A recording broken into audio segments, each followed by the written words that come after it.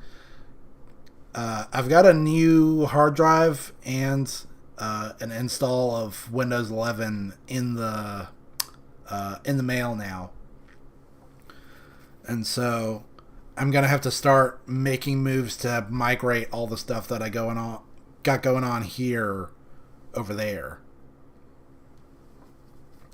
and that should help with my DirectX problems. It's been a while since I talked about it, so I'll talk about it again. My DirectX is all the way messed up. There's like weird duplicate files. Files aren't the size they're supposed to be, and that's really hampered my efforts at doing more gaming content on this channel. Once I get that sorted out, I've been planning on just reinstalling Windows 10, but then Microsoft was like, no, we're not doing that no more. Windows 11 or bust, so working on that. Once I get that set up, I'll finally be able to play Psychonauts 2. That's the plan anyway. That's the next game that we're playing. I mean, how long ago was it that I gotta check this out. Hold on a second. When did I stream Psychonauts? Because it feels like forever ago now. That was 9 months ago, man. I'm sorry to say that I've been dragging my feet on this one. And I've really been looking forward to Psychonauts 2. It's just been really crazy. But thankfully, the end is in sight for the chaos that has been plaguing me lately. Come this summer, things should be clear for me to focus more on the channel. More on doing what I need to do, because I still haven't posted on the Discord at all. Very sorry about that. And over the next week, if I can, I'll try to get my Twitch action up to speed so I can finally start streaming there. I mean, again, the whole point of me changing the color scheme from green to purple, like, that was to celebrate me switching to Twitch, and I still haven't done it. For now, I think we're good to dig into the feature presentation, which, by the way, check this out. I got a special graphic right up there. The little lightning bolt. It's supposed to be on top, though. There we go. Well, not on top of the tips. Or the subs, rather. I mean, don't want to cover those up. But here we go. It's the Thief in the Cobbler re-cobble cut. And hold on a sec, it's already fired up. I gotta get on my headphones. Oh my gosh, that's loud. Oh my golly. I don't even have my headphones on yet, and it's already booming. It's all tangled up with my charging cord. No, don't do this to me. There we go. Okay. All right. It's still tangled. But I thought I'd talk over this a little bit because I know that this has like a really long opening sequence. And golly, I'm getting pretty hot. I got to turn up the fan. Getting excited. Because I've been... No closed captioning. No. Golly. And I already talked about this last time. There's going to be like no... I tried to figure out audio filters. I gotta turn the volume down a little bit because I feel like I'm trying to yell over the sound. But the reason there's no sound, I was touching on it last stream. I was getting copyright notices, not claims, not even really warnings, but notices like, hey, this is copyrighted. You know, they're gonna let you use it, but it's still copyrighted. So I'm trying to look into doing sound filters. And I tried to get that in before stream, but like I just didn't have the time. Like I was already 15 minutes late starting stream. So for now there's just going to be no audio. But you know, streaming like this, it's not supposed to be a substitute for watching the thing yourself. You know, if you want to support the thing, go support the thing. Don't come here and watch it. I'm just here to kind of curate and comment over it. You know, I don't mean to pirate or anything. But yeah, Thief and the Cobbler. So I learned about this from it was a video that Rebel Taxi did about, I think it was like great unfinished or canceled works or something like that.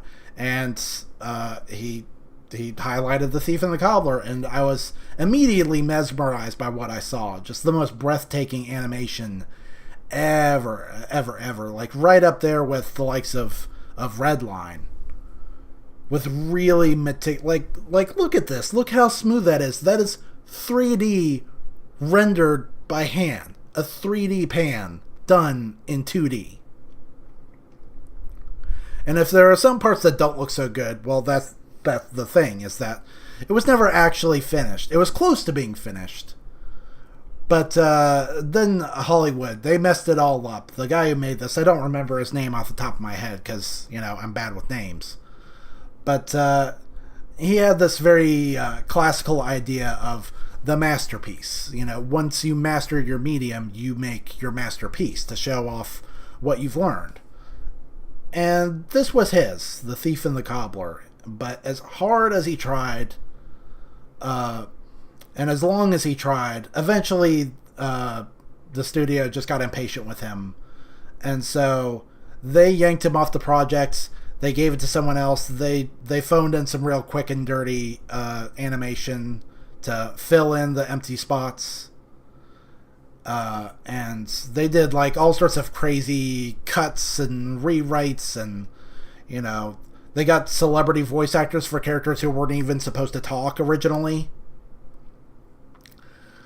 And they completely altered the tone. I mean, it was already supposed to be a family movie, but the Miramax version was really just kind of meant for little kids. And the painful irony is that not only was this poorly advertised, but it wound up being this weird twist of fate where, you know, this was in the works before Aladdin, and then it was in production so long that Aladdin came out first. Then okay, that's good.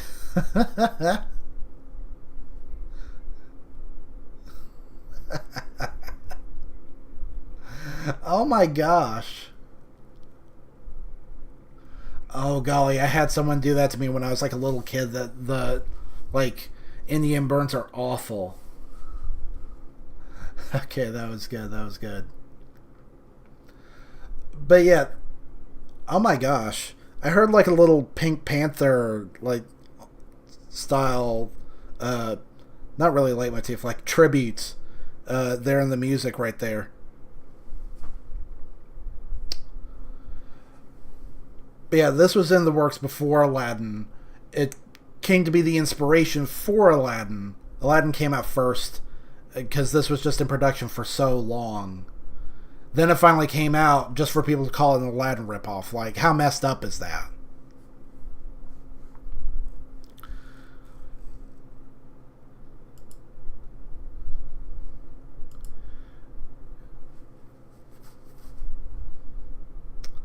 And this could stand to be a little more uh, visible. I think I'm going to change that. I'm going to up the opacity to 75%.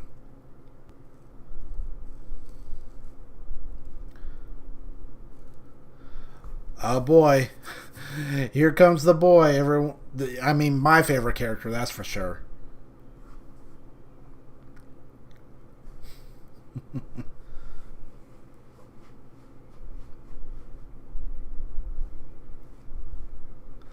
I absolutely love how over the top everything is in this movie. And check out the background. Check out the floor, how trippy that is.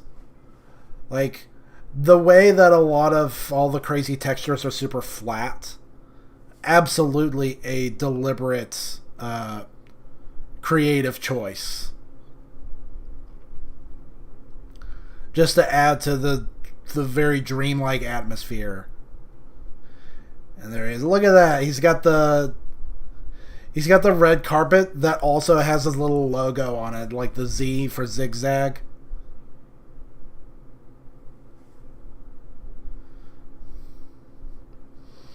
And there's our two titular characters there.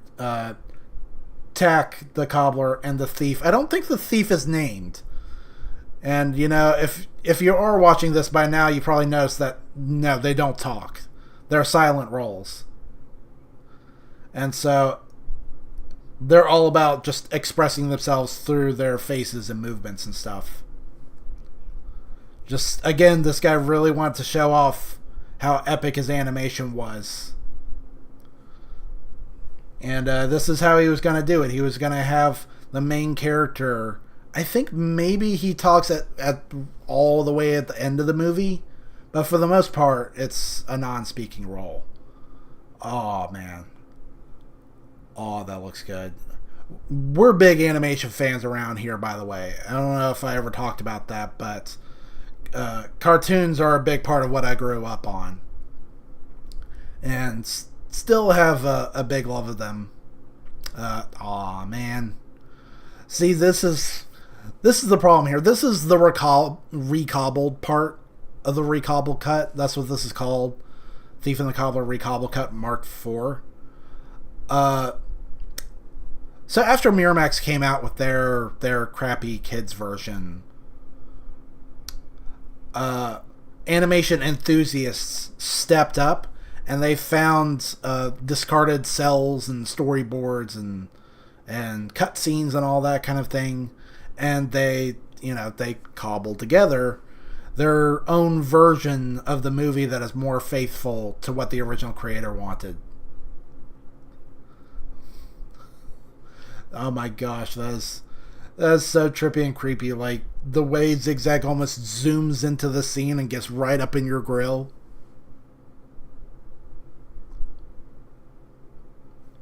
And yes, that is Vincent Price as Zigzag. Given the performance of his life, it's really sad though, because he did not live to see the release of the Thief and the Cobbler. Rest in peace, Vincent Price. Although, arguably, he was spared from having to see what had become of the movie he worked so hard on.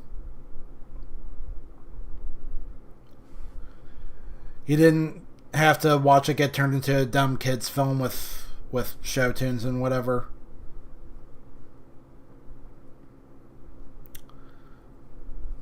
Uh, which, again, very grateful for the people who worked on the Cobbler cuts. Uh, really helped to bring dignity back to this abandoned project. And I really like that little scene, by the way, where Tak and Yum Yum lock eyes, and it cuts back and forth, and like Tak's pupils, they're always in the same spot as Yum Yum's pupils when it switches from one to the other. That's a cute little trick. Oh my gosh. Look at all Zigzag's bling on his fingers. He's got like 2 or 3 rings on each finger with these giant gemstones that look like jawbreakers. And just another animation flex every time Zigzag takes a step. His crazy curly shoes unfurl all the way out and then furl back in. Oh wow, that looks cool. Like, I've seen that before. I've seen clips of this movie before, but this is going to be my first time watching it from beginning to end.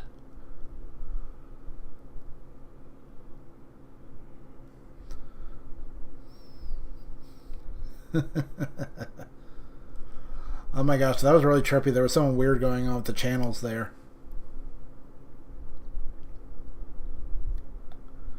But yeah, and one other thing is my best friend Jaren, he's an animator.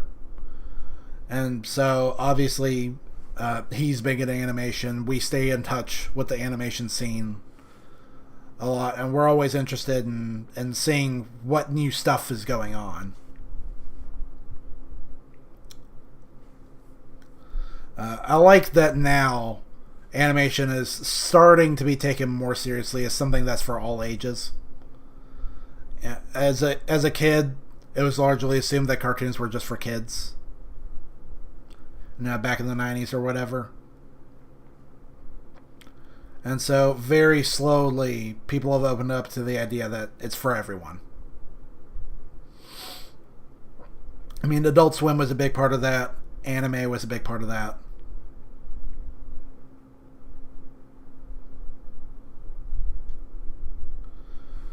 And now with the massive influx of 3D animation from, DreamWorks and Pixar and Disney and all that, people are starting to get a sense for what they've been missing. Because the novelty of 3D animation, it was nice for a while. And there's definitely been some developments recently. It's becoming more stylized, more like 2D animation. Really. But, oh golly, it's this lady again.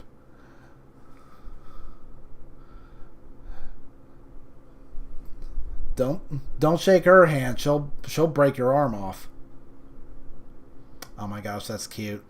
Tak has this really cute quirk where he's always holding his tacks in his mouth, and the tacks form the profile of his face. So when he smiles, the tacks go up, and when he frowns, the tacks go down. And very, very clever. I love Tak's character design.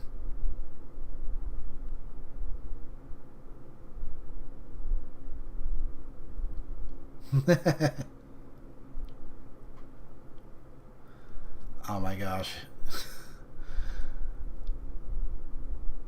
Oh, he's so sweet.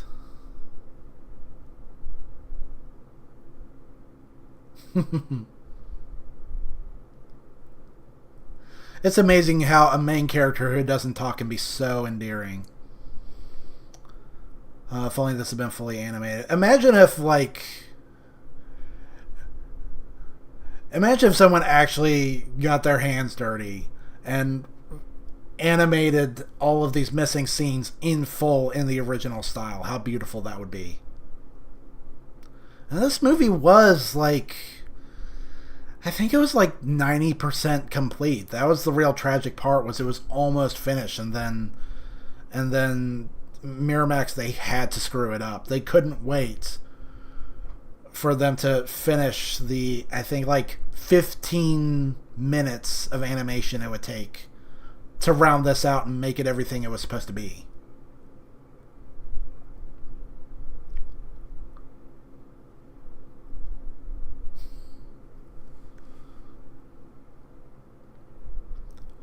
Yeah, and that's another big thing in this movie is crazy sweeping camera angles.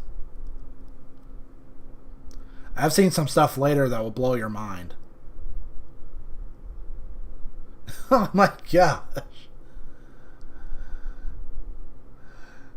Oh my gosh, that little old lady that, like, talk about your great, outstanding character design. This little stooped old lady with her Coke-Cola glasses and then huge raging pythons.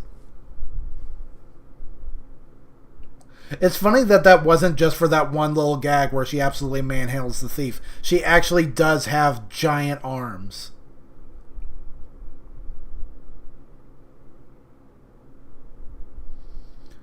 And I think we might be coming up on the famous chase scene.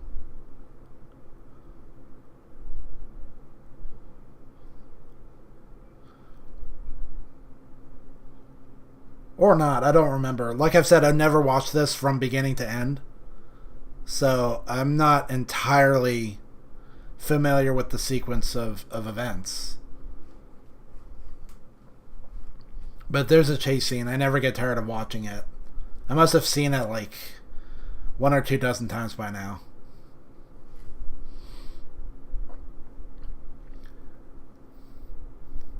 And classic thief. He's not interested in the naked woman. He's interested in the gem encrusted back scratcher that she has.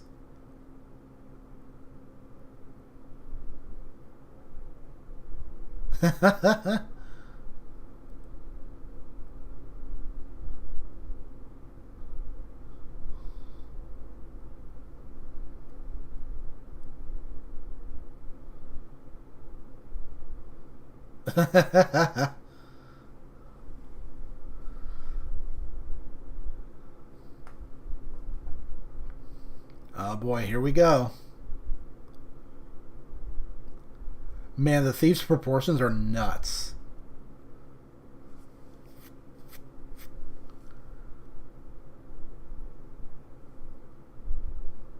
Like, Tex, too. Look at how long his legs are. Oh boy, here it is. Oh, look at those cool backgrounds, yo. Oh, that's really nice. The illusion of movement there. I mean, I guess that's what all animation is, right? I gotta crack open another one for this. Whoa. Epilepsy warning. I mean, I think it's not as bad on stream because I got the filter on. I love all the cool perspective tricks going on here.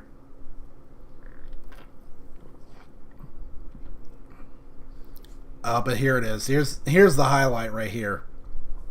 Look at that. Hand drawn, man. I think, what was it, like 24 years of hand drawn animation leading up to this. The crazy pan that goes all up and down and around. And this part's almost as crazy. Look at that. No. I want to go back and do that again. Hold on a sec. I want to do that frame by frame. Here we go. Look at the camera pan. That is amazing. Hand drawn. 2D hand drawn way back in the day. That is crazy.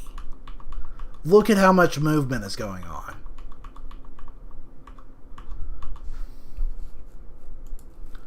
That's awesome. Love how much work goes into making the backgrounds move. Super smooth.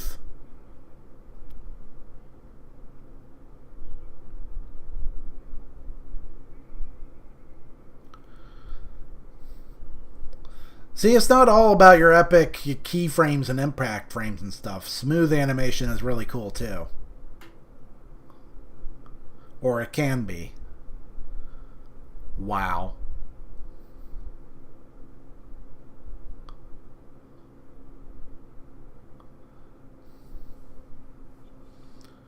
Man, tax lights are long. And the thief, I was talking about this, the thief is almost like just a blob.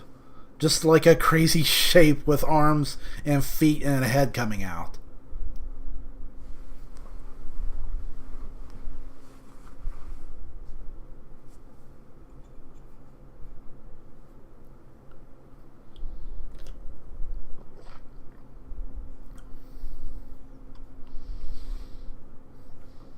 Man, I really need to look up how many frames per second this movie is.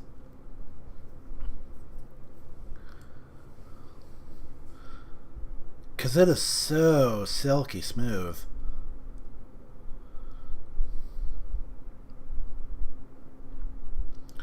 It's got to be at least like 40, right?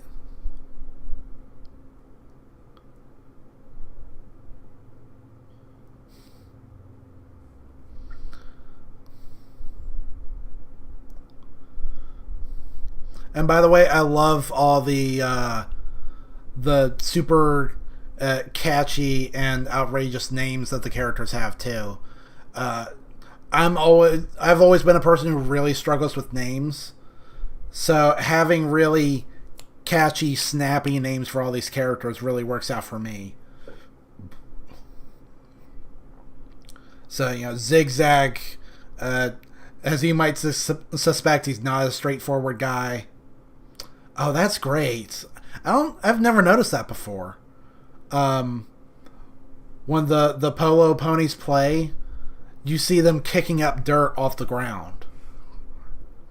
You wouldn't see that almost anywhere else. It's such a small detail, but it adds a lot. And you see the grass moving, swaying in the wind. What is that?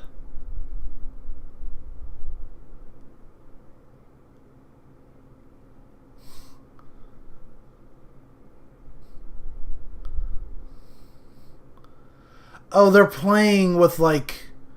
It's a polo ball that's like a gem.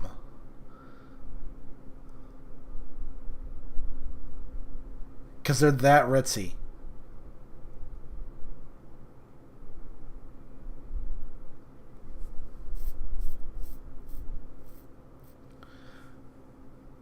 But yeah, the name's like Zigzag. He's not a straightforward person as you might suspect. Oh my gosh.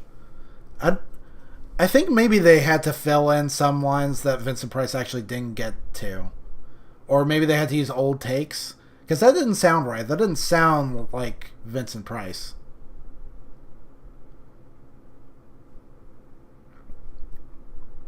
Sorry, I keep trying to talk about the names and I get distracted, but...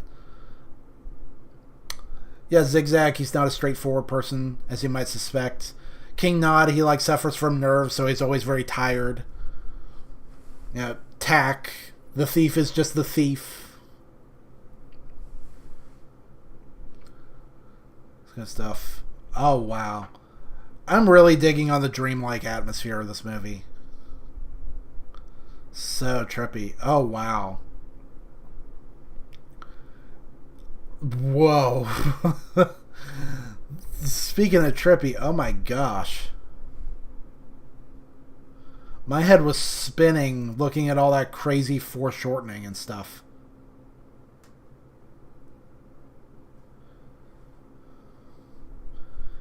Is it really wise to play polo on such a hilly surface? On such a hilly terrain?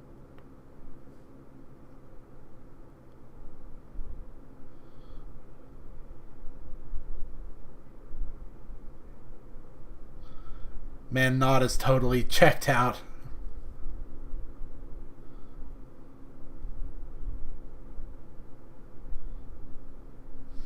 And Vincent Price was a big part of my childhood because I used to love watching The Great Mouse Detective by Disney. And oh, wow, that was cool. Wow, that's cool. Look at that. They really love their crazy, trippy panning shots. Oh, wow. Oh my gosh. Well, even through the the unfinished assets, you can see how grand this was going to be. It's tragic, really. Uh,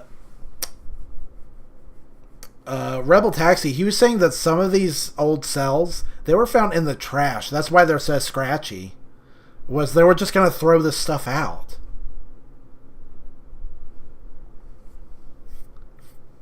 That's messed up. Because this is a piece of animation history. This is like a landmark, a milestone in the medium.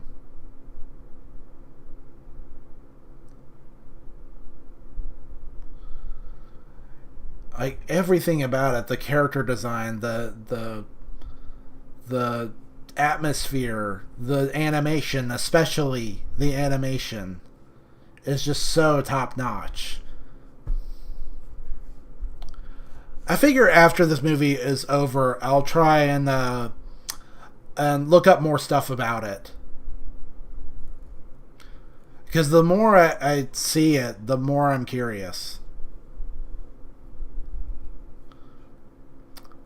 Uh, there is actually a documentary about this movie called, I think it's called The Persistence of Vision. I should just go ahead and watch that at some point. Whoa, that's cool. That almost looks like something from Fantasia.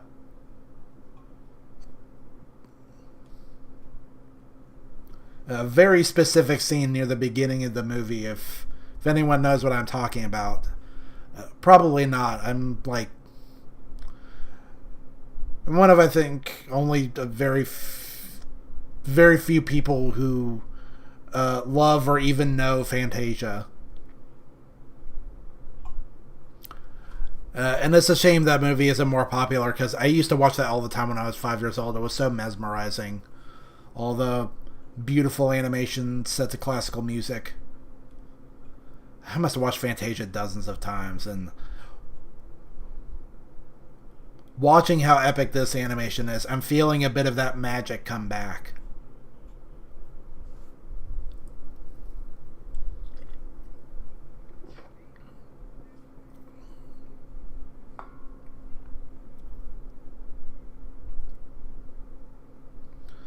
I like the idea that Zigzag has a pet vulture because he really likes hearing himself talk, but he doesn't like the idea that he's only talking to himself.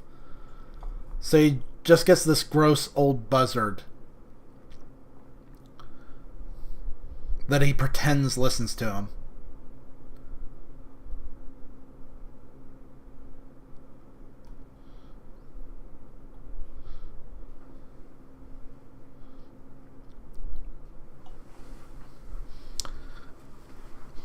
And now maybe you're starting to see how this was an influence on Aladdin. The idea of the evil vizier who wants to marry the princess so he can reign supreme.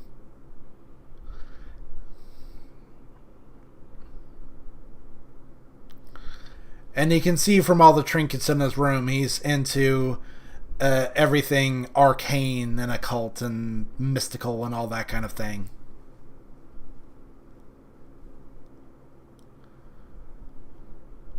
Man, that's trippy. That is so cool. Oh, what I wouldn't give to see that finished. Because you already saw the huge panning shot of the spire from the outside.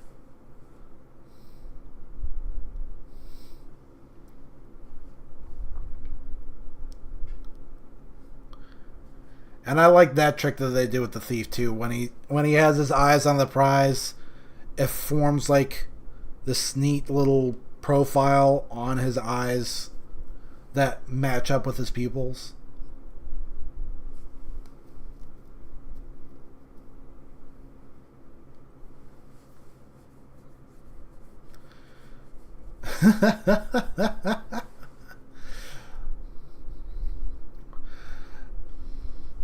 So I've already appreciated the form of the thief's character design, but now you're starting to see the function where he's a great thief because he's almost like a liquid. The way he scooted around on the ground like that over the stairs.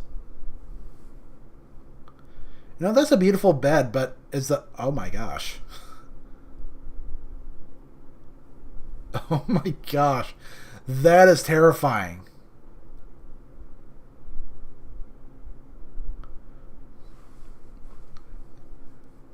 Yo, that was freaky.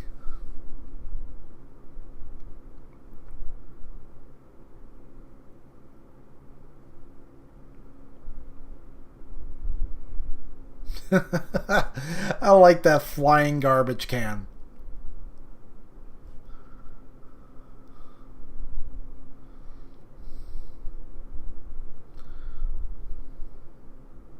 Oh, wow, that's cool.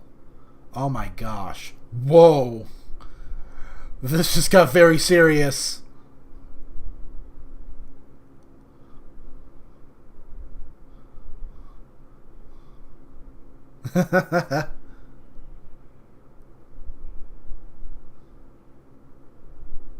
Whoa, that guy looks nuts. Those giant dudes have that beautiful falsetto voice. Like, I can barely wrap my head around all the crazy things that just happened. Like, the dude, this huge dude with the giant thunderclap, the little guy with the gong that showed up earlier, he's hilarious. And then the towering guards have that soft, beautiful voice.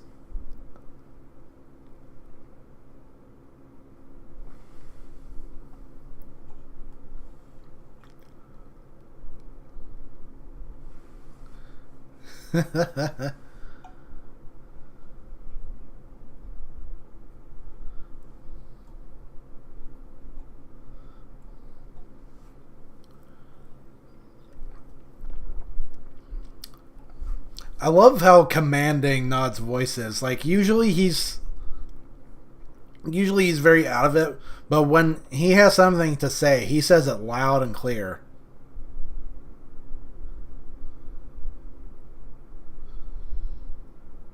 I really like his voice. I need to find out who played him.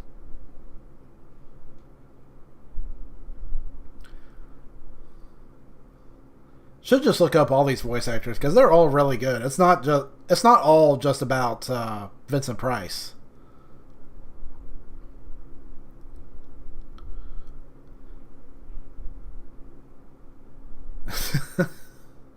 How did he envision that would work? This is definitely better than... Oh my gosh. Look at Zigzag here. That looked like some sort of weird prototype version of Zigzag.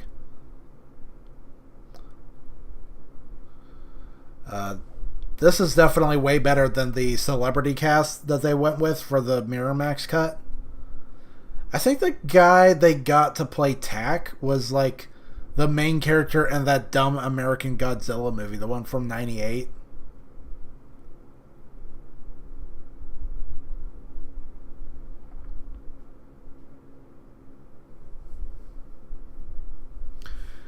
Interesting design for the plot. The role the thief and the cobbler play, they're not really immediately obvious. It's only later that that you see the role they have to play.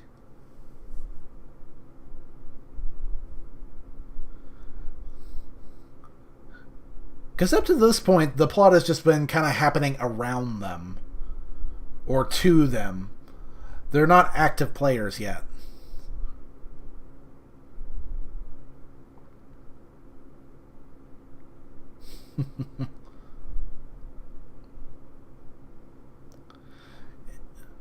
You know, Tech is really very sweet, but there are these little hints that he has a bit of sass to him. I like that he has enough...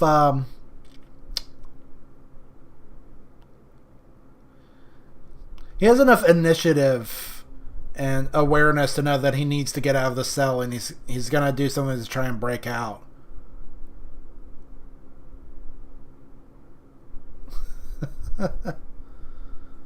Whoa.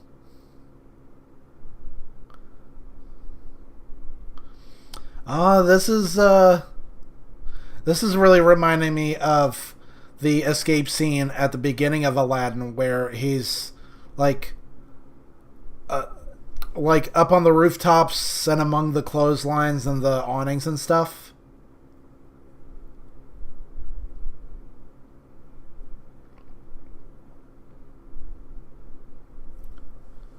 And another very interesting detail about the thief is that the little flies that hover around him always follow him wherever he goes. They're pretty much always in frame when the thief is in frame. And they're just little itty bitty things, but the fact that they had to draw each of those flies in and keep track of their position at all times. Like, not a small feat.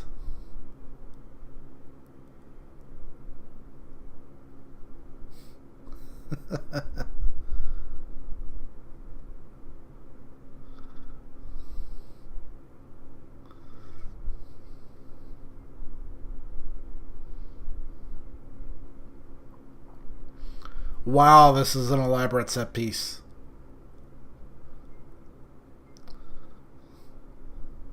I mean, even more so than the escape scene. Or the chase scene, rather, from earlier, with all the black and white. And you know, the black and white was cool, but I'm also loving all the colors that this movie has going on as well.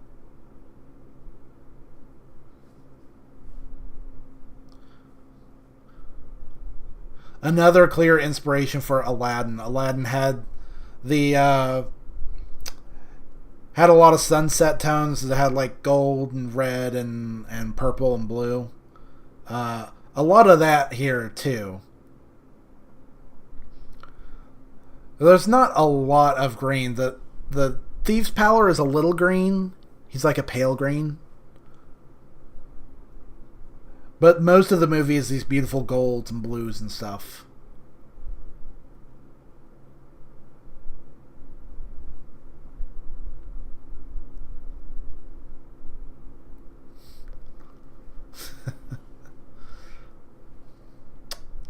But yeah, what I was saying before about like 2D animation versus 3D animation. At first, 3D animation was just a novelty, and people were enraptured by that novelty.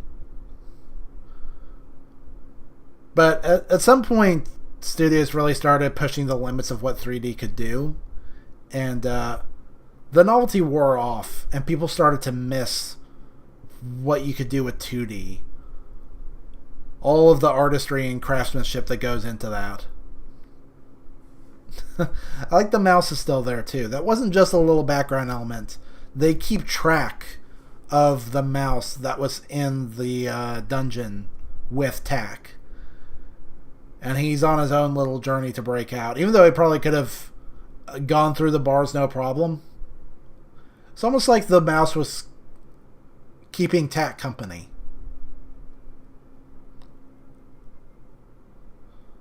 I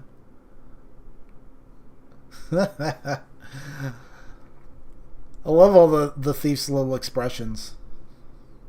Oh, I didn't think about that, did ya? That's tough. That's tough.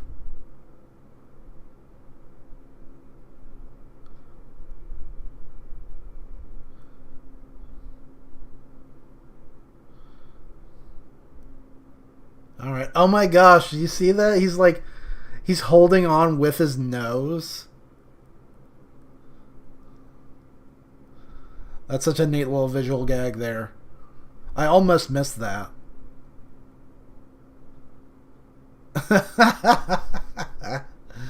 He doesn't know how to get down.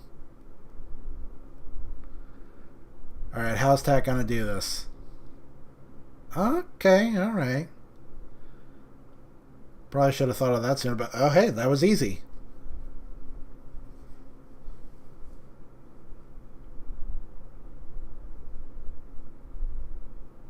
Oh, dang. If Vincent Price was around now, he could have made serious bank on the ASMR market.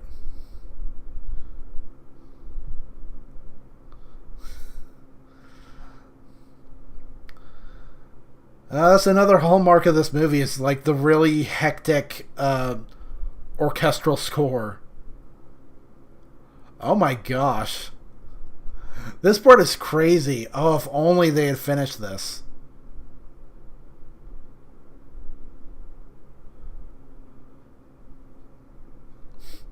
All right. Oh man. Oh my gosh.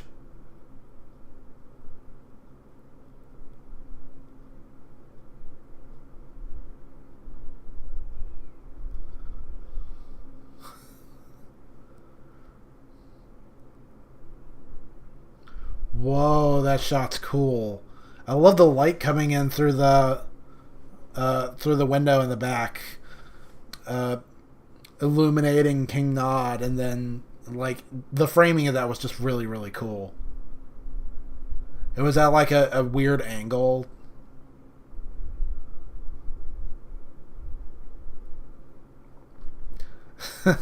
Oh hey, there's my thumbnail. And Zigzag's little menagerie there, they got great character designs too. Don't they just look like absolute tools? Like, of course, Zigzag could only ever appeal to insufferable creeps like those guys. Whoa, that was cool. Seeing the stone wall turn like that was nuts.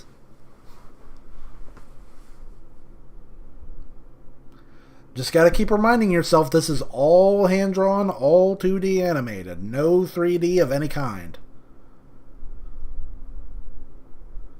Man, my man's looking like Asura in the old Asura's Wrath promotional content, where you see all the big spears coming out of his back. Oh boy, here's the famous line. Here we go.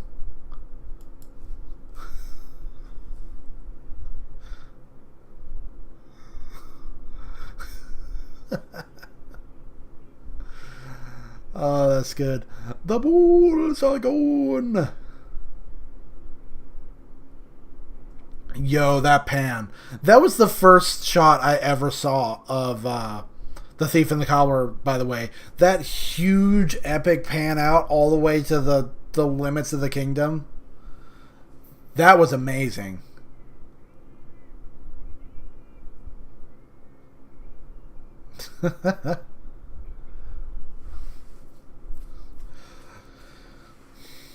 Yeah, that one guy got a dump truck.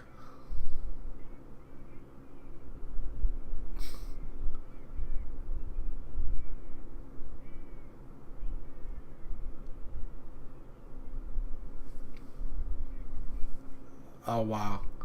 Oh my gosh, seeing Tack with his crazy ear out, like his super detailed human ear, that was cursed. I didn't want to see that. Only the thief is allowed to have big flappy ears. When Tack takes off his little cap and you see his ears, oh my gosh. Freaky. Did Tack mean to do that? Oh, that was cool looking. That was so simple. It was just a bunch of shapes and grayscale, but I still thought that was really cool. Wow.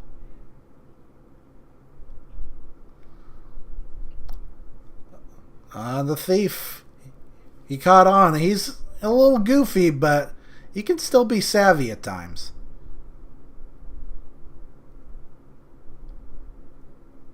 Oh?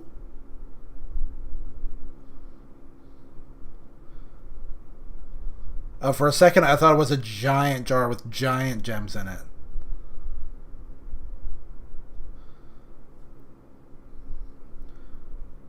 How? How did they get those giant gems in that little opening?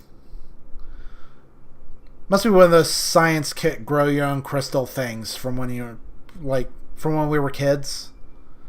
I used to love those things. I don't know why. Well, I do kind of know why. It's because of movies like this that just make crystals look so cool. I remember being really fascinated by the Devil's Eye from Disney's The Rescuers.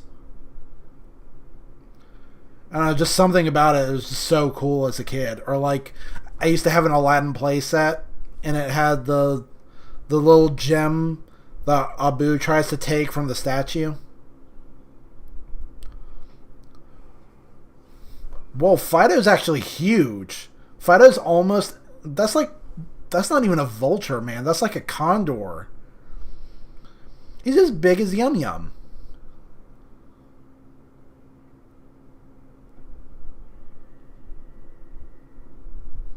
Ooh, that was some nice harmonizing. Ooh.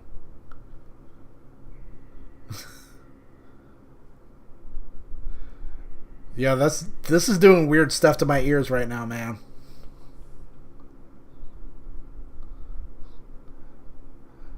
I love these guards too, with their exaggerated box-like proportions. Mm-hmm.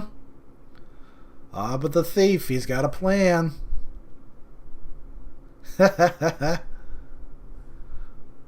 Oh, that's some good reincorporation.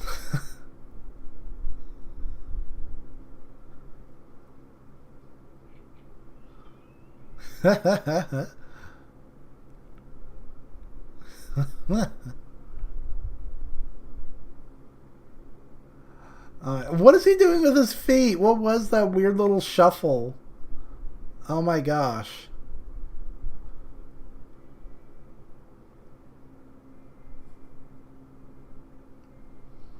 Ooh, I like this score here. Hey, don't toss those back scratchers yet. I mean, they still got the jewels on them, eh?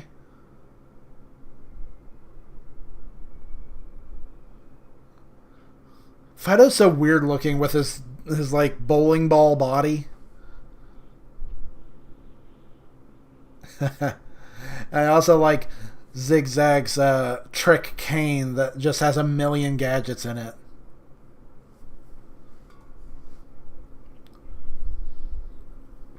It's like Batman on a stick.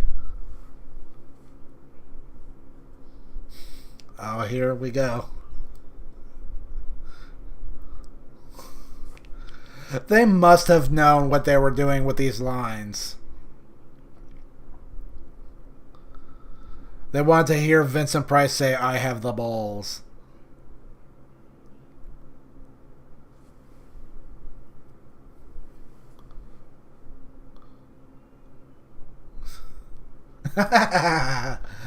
Oh, wow. Those Falcon statues, they remind me of something out of Pink Floyd's The Wall.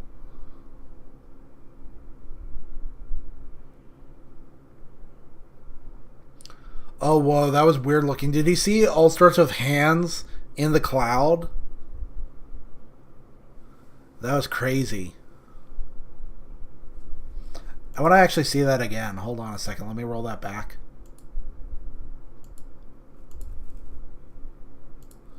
Hold on a sec. It was, you saw it a little bit there. But, like, there, look at that. Look at all the hands reaching through the smoke. That's so trippy. This is almost... what movie am I thinking of? Was it Hercules or was it Mulan? Or was it both? Where they had a lot of these swirly clouds in them.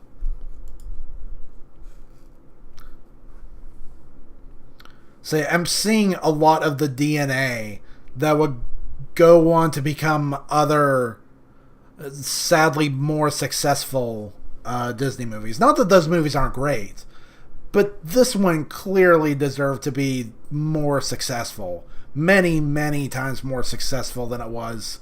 More successful than all those other movies. Like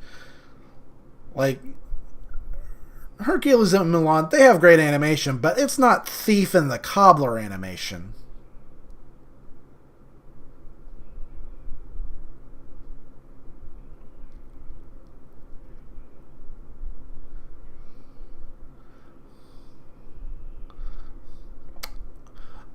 Oh, that's dirty, King Nod. You said that you would give anything, and now you're reneging? You always gotta be careful when you say, oh, I'll do anything, I'll give anything, because pretty soon you're gonna find out that you didn't actually mean it. Oh, that's such a classic soundbite. I'm taking my balls and leaving.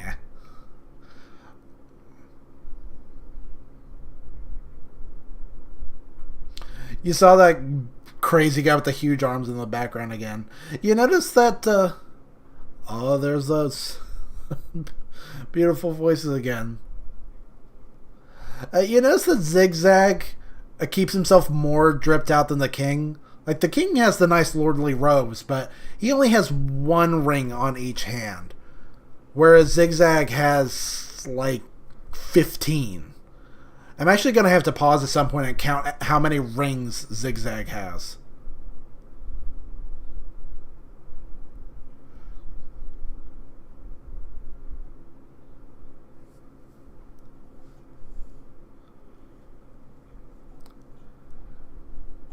Ooh, that was a little choppy there. I think there was a limit of the recobbled cut. You saw that the lines, the lines and the lip flaps, they didn't quite match there. That has to be a recobbled thing. That has to be something that they just messed up, or something that just didn't, something that didn't make it.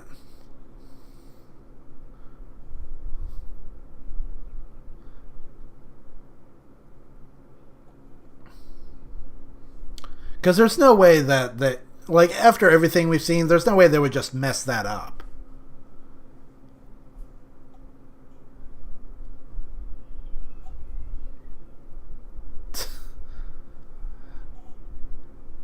Dang, Dave. I definitely have mornings like that where I looked in the mirror and didn't like what I saw.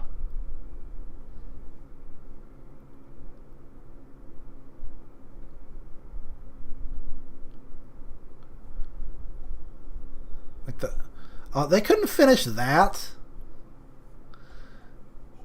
That was like 99% the same, like, turning shot that we saw before,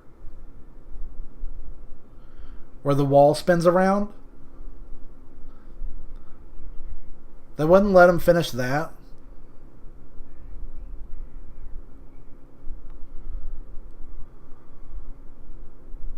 Oh my gosh. These character designs are bizarre. I'm not sure I'm into them. They don't feel like they fit.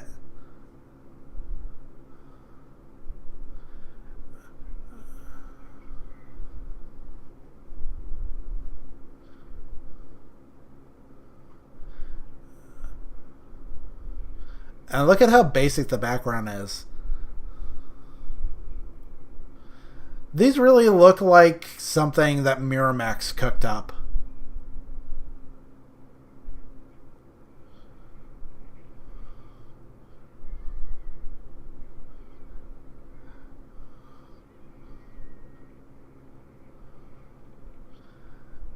I'm not sure what to make of these guys. They don't really gel with the rest of the movie,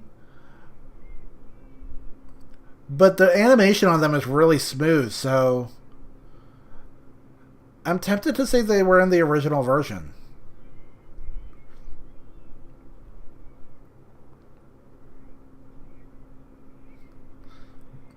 Dang, these guys are freaks. I know they're in the desert, but they ain't got to be that thirsty.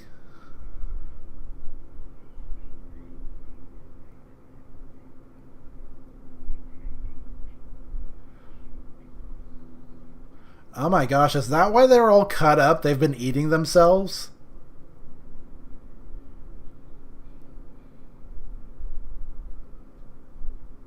Oh man. Oh my gosh. Yeah, they've been in the desert so long that the Tack got a tan.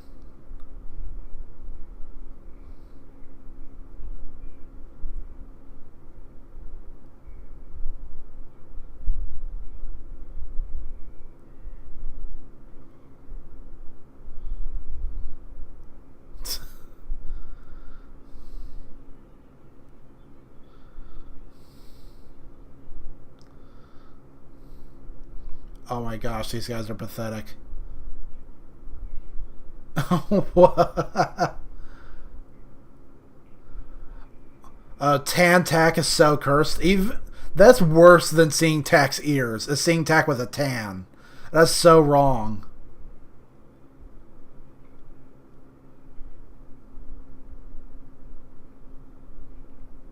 Oh boy. This is like when the refs have to step in during pro wrestling and they actually turn out to be the strongest of them all. I don't think that's going to go well.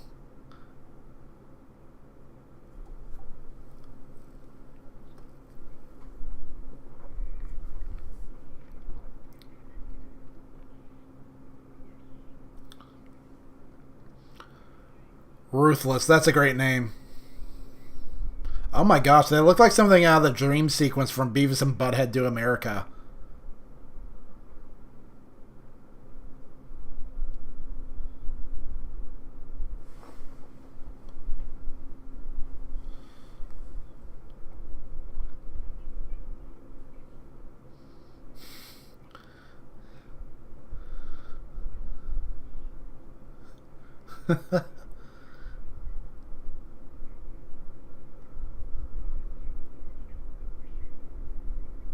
30 years.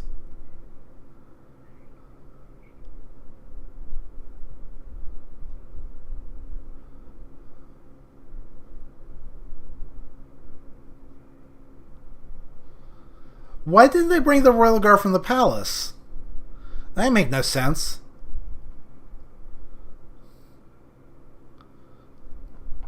Oh wow, look at those clouds. Those clouds really remind me of Mulan. Oh, and the animation on the cloth there. Seeing them simulate wind just with 2D animation, that's so good. You see, even the clouds are being blown around.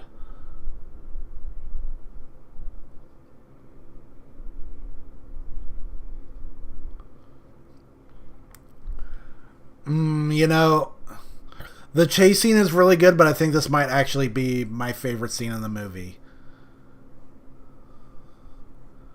Is Zigzag conspiring with the One Eyes. Look at this. Oh, that's cool.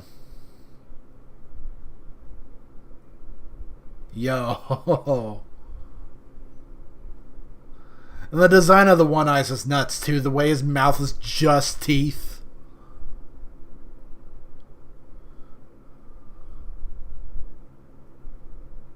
Oh my gosh. Dang, look at those pigs. They're like balls.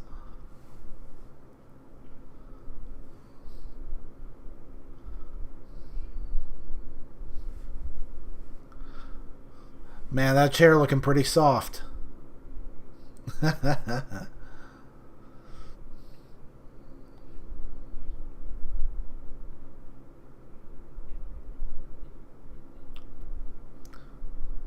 A little Sorcerer's Apprentice reference there.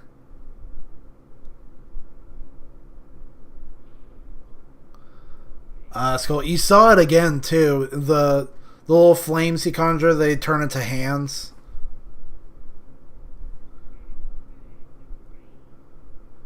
Demonstrating how he's like the manipulator, I guess. The music they use is a little weird, though. It's not what I'm used to.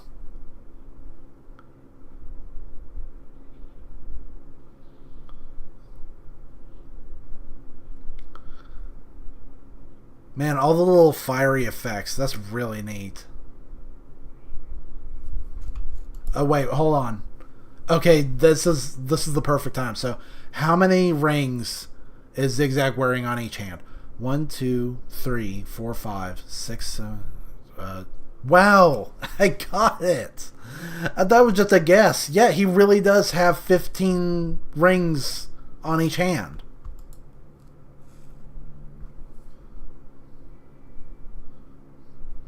And here's the really epic part, like the ultimate animation flex. You saw that right, folks. It's an entire 53 card deck. 52 cards plus one Joker. And they animate it. The whole thing, frame by frame.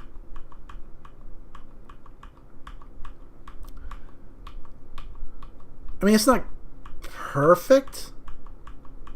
Or, I don't know, is it? Okay, there's the Ace of Spades, and then there's 1, 2, 3, 4, 5, 6, 8, 9, 10. There's the 10 of Diamonds right next to it. But there's another 10 of Diamonds over there. What is this? Like a deck for playing Sequence? What the? Okay, so maybe it's not perfect, but it's still pretty impressive, okay? It's just really smooth. And I had to play it like frame by frame. Look at the foreshortening going on as Zigzag kind of like sweeps his right hand out in front of himself.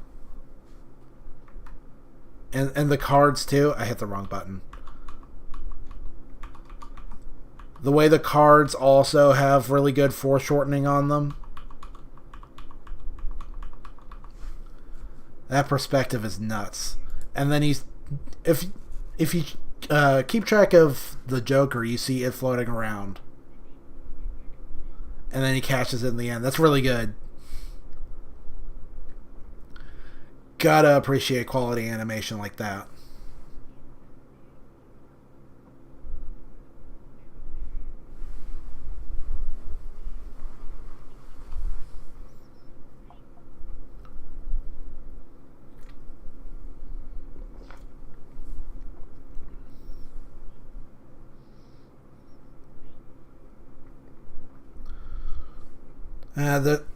There's clearly supposed to be a sound effect there, but it just didn't survive to the recobble cut.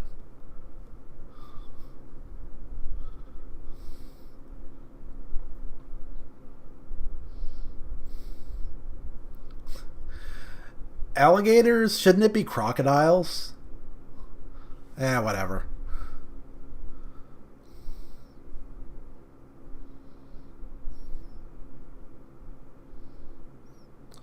Yeah, this is really weird.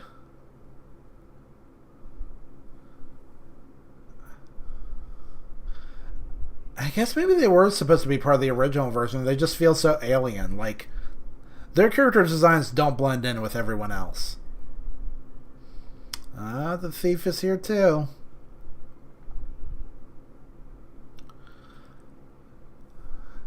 I believe in the Miramax version they have a really awful show tune with the brigands.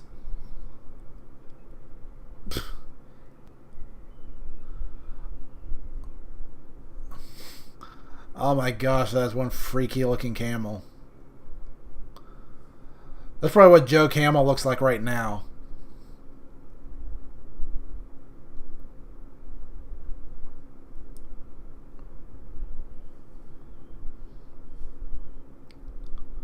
And that's why you don't wear your shirt in the pool, folks.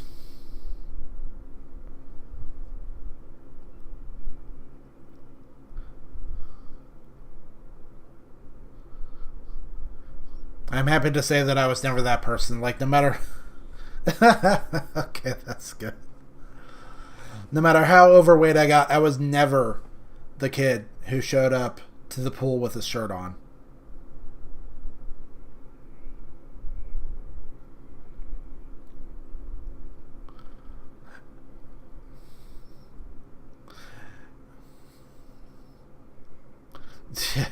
I'll say, look at how crazy spindly and long his fingers are.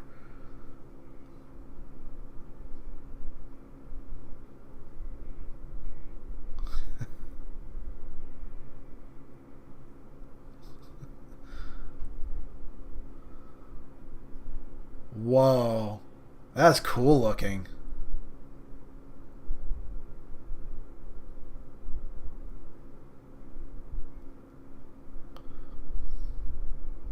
What the?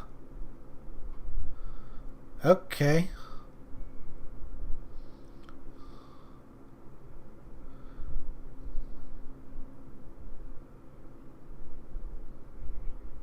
What is going on here?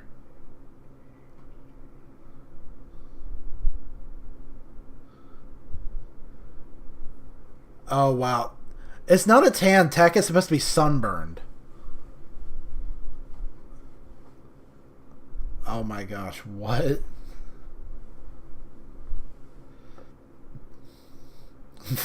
This is it. I like that. I need to have a sign for productions. I need to have a sign like up in the corner that just points at me and says, "This is it."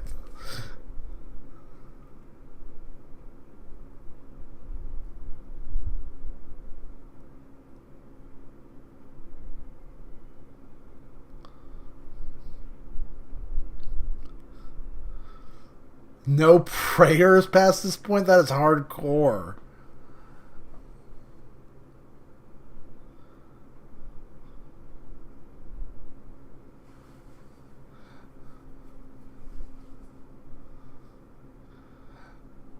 I like how the thief isn't even hiding his intentions. Like, everyone knows what a creep he is, but he just can't help himself. He doesn't even know how to take his eyes off the prize.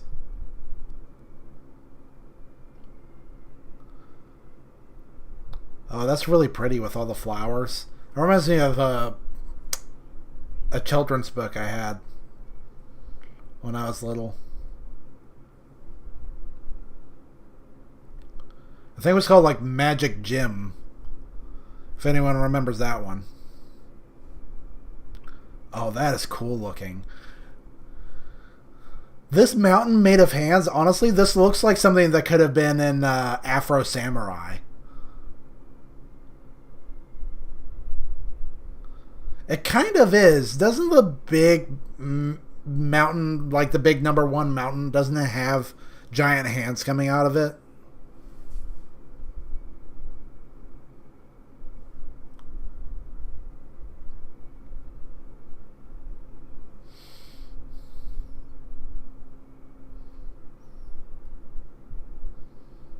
Yeah, like specifically like hands coming out of the side. Didn't the Afro and Justice have their little fight on a giant stone palm? And speaking of palm trees coming out of the palm. Okay, suddenly night on Bald Mountain.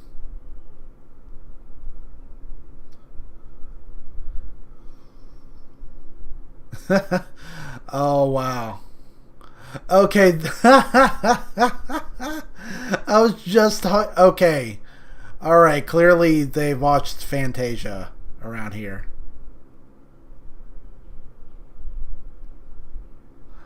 I think I actually did see that scene once before and I just completely forgot.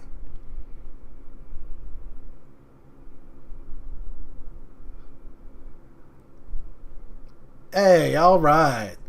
This is really reminding me of the episode of Tom and Jerry where Tom flies. And the flies are keeping up with him.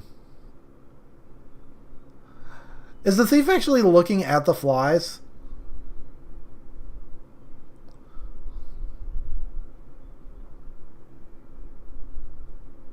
Now, how long is this going to last before something horrible happens?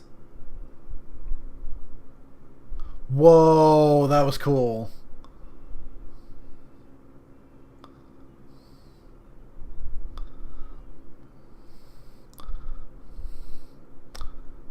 I love the tricks they're doing with the perspective.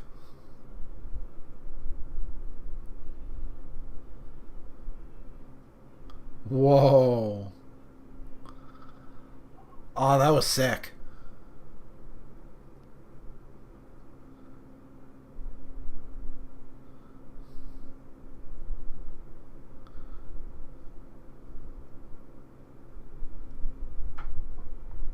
Whoa. That is freaky. That's freaky. Wait, what? That was an eyeball in a magic lamp. Oh, that animation looked rough. That looked like Miramax animation.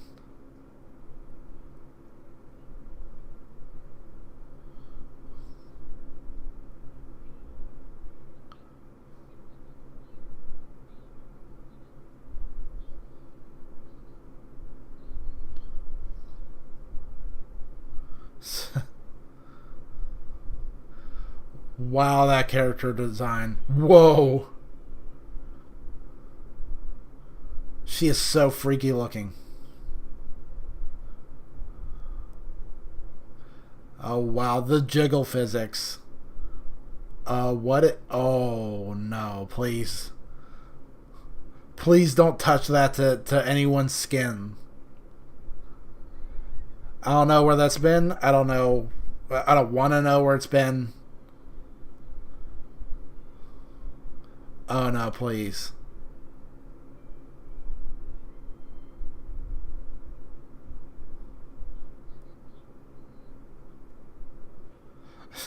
She is so freaky. She's animated like something out of Zelda and the Faces of Evil.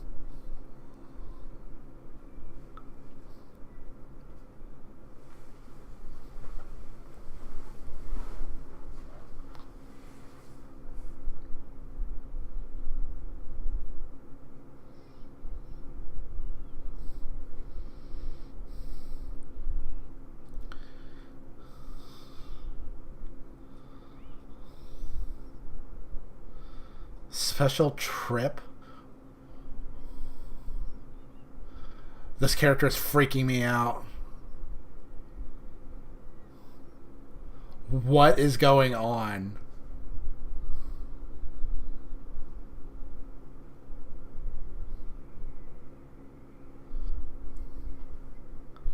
Okay. What is going on?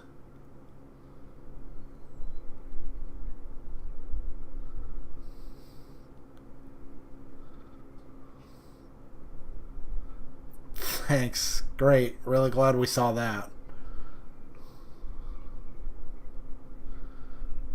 Where is this going? Like, this scene I have not seen at all.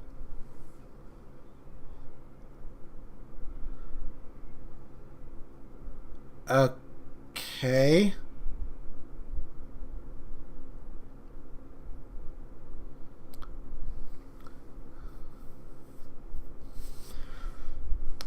You know, I should say I probably didn't need to mute this because, I mean, this has just been on YouTube for, I think, years now with no problem. But then YouTube is funny about that, isn't it? Where you can have a video on YouTube, no copyright problems, but then you stream yourself watching it and then there's a problem. So, better just play it safe. What is going on?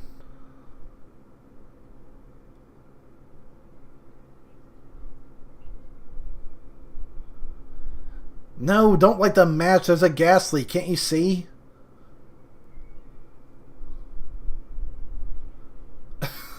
Oh my gosh. It actually was a gas leak. What it... Whoa.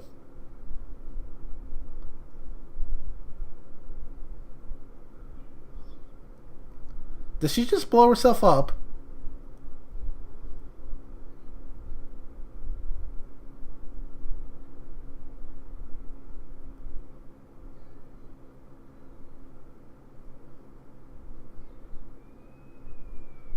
What?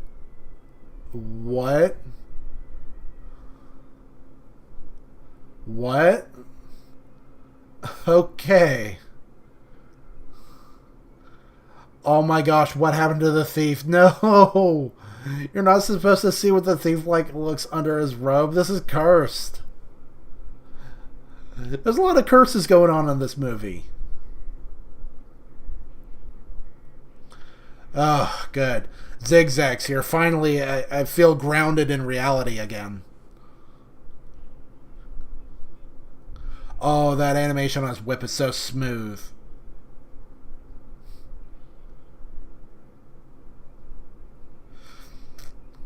If Zigzag ever appeared in a fighting game, I would want that to be his win quote.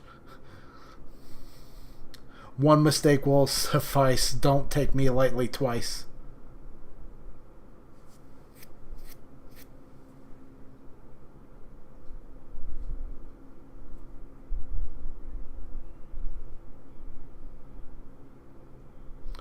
Oh, Yum Yum made like a cute little face there.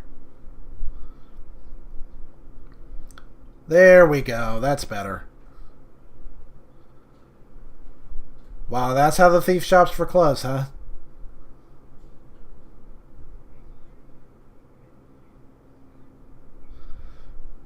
No wonder those flies follow him everywhere.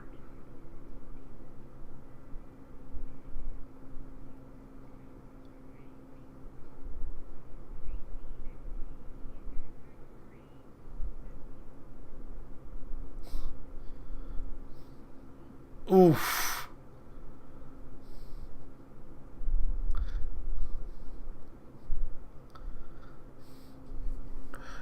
I like this.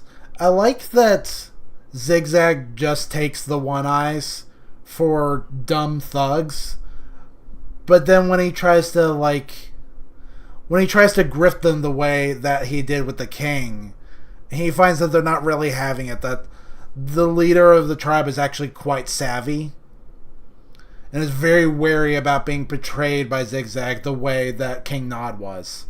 Oh, wow, that was cool. Look at the lighting. How do they do that?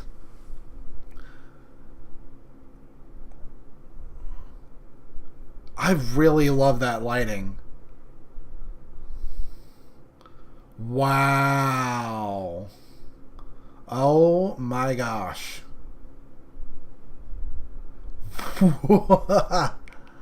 Okay. Now this is some epic animation. The scale of this movie is just unprecedented.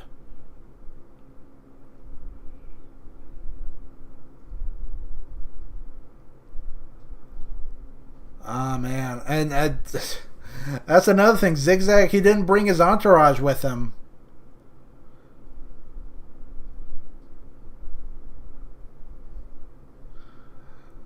So even his closest homies, he betrayed all of them. And that is nuts. They're crazy. I don't even know what to call it. They're like siege weapon is shaped like the One Eyes like logo from above. And that's the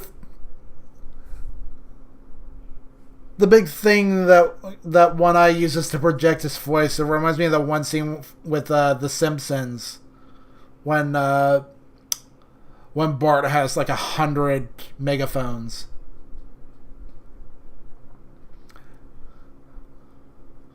I also like how when they were planning the invasion, they were using those girls' butts as a table. Man, this is crazy. Man, where do they get these wonderful toys?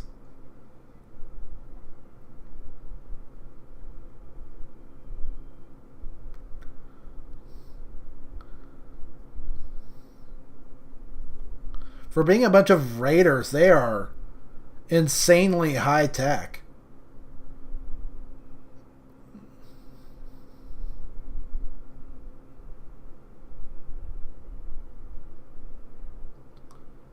Sheesh.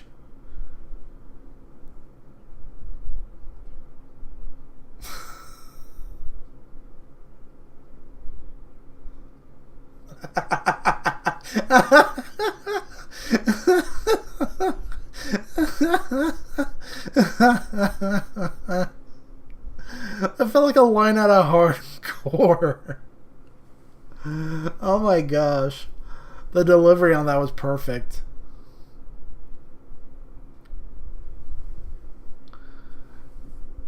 Love the use of color. The way that the War Machine is so ominous. It's not even like a cloud of smoke. It just makes everything around it dark and gray. It's like that one episode of the Powerpuff Girls with the mime.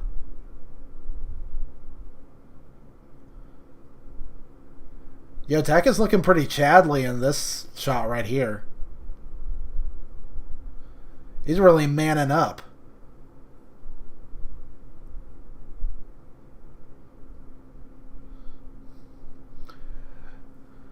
Man, Zigzag's got it out for this Cobbler. He treats Stack like he's his epic nemesis. He's just some goober.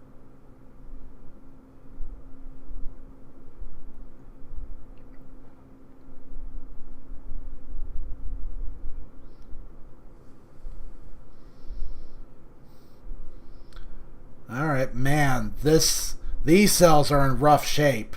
These must be the cells that they found in the trash. Even Tak's serious face is cute. Oh no, oh my gosh, no, I don't want to see Tak's actual mouth. That's the most cursed of all. No, not the drip. Oh boy, here we go. And then all hell broke loose.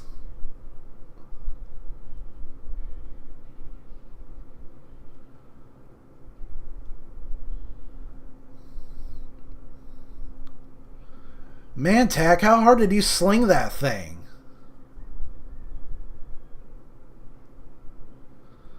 Tak had all the force of a bullet. Oh boy.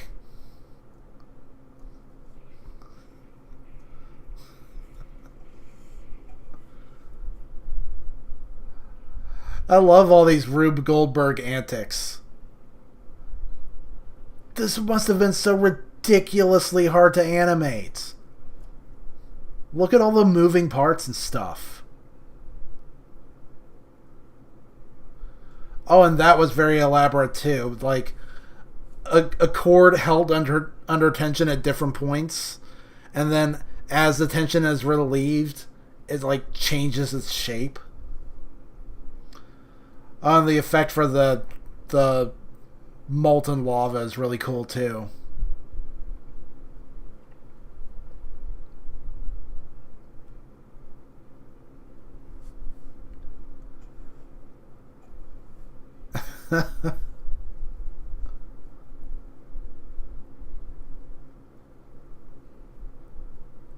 It's not even really clear what a lot of this was supposed to do. Like, what's the point of the giant fans? It's just to have this scene where everything goes horribly wrong. I didn't even see the big crazy, like, dragon faces up at the top. Yo, Tak is looking, like, no pun intended, but he's looking pretty ripped.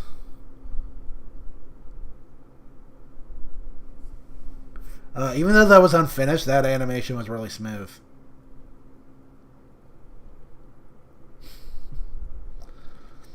Alright, Thief, this is your time to shine.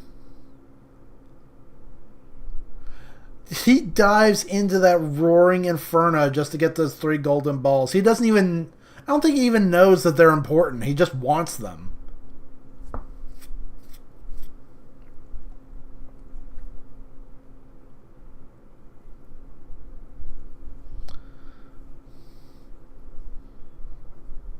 Man, if the battle at Helm's Deep were like a kid's cartoon.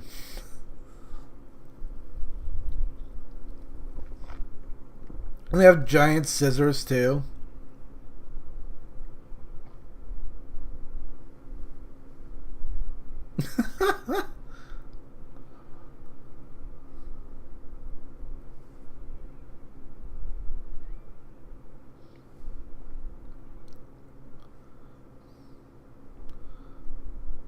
Wow. The extreme red and black is so trippy.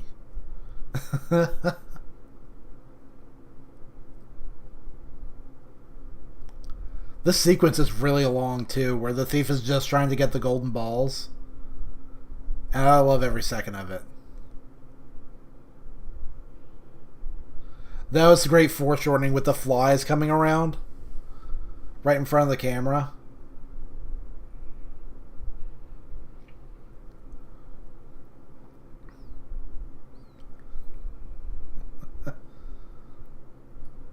Love the music in the background too.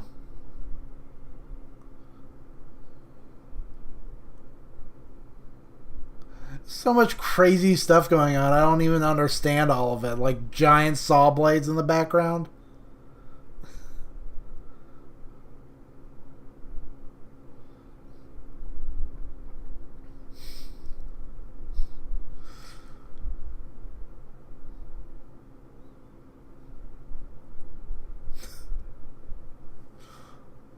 Oh. From the New World, fourth movement.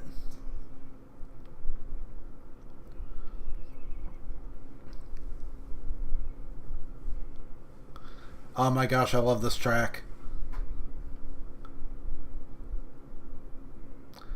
I almost. This is a stretch, but do you think maybe this is why From the New World plays over Luffy versus Crocodile? Because it's another scene of like a fateful showdown in a desert kingdom between a peasant and an overlord.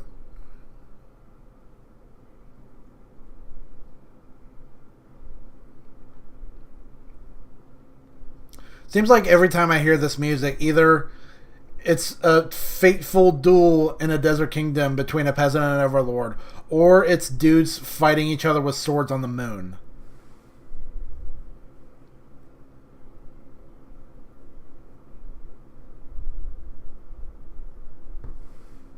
Why?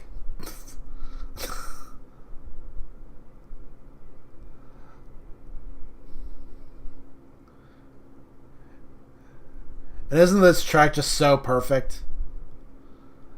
Like, hectic animation and classical music seem like a match made in heaven, but From the New World is one that I think doesn't get enough play.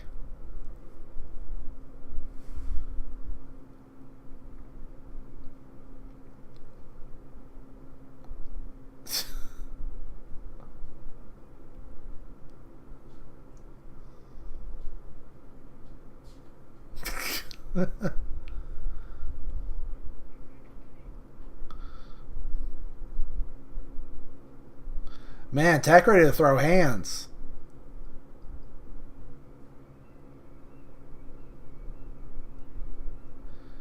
There we go.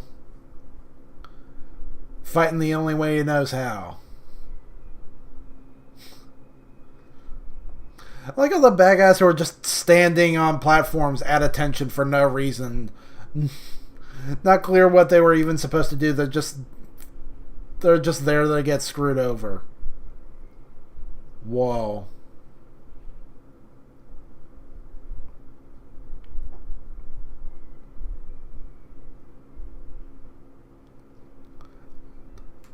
Oh no, it's the giant iron from Fooly Cooly about to flatten the world.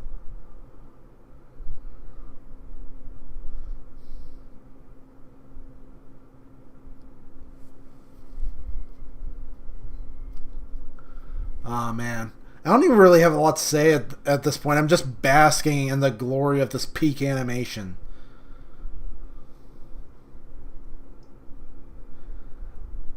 Like, look at this. This is the movie that Miramax wanted to ruin.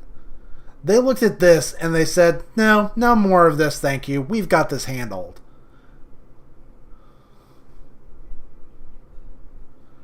It's idiots.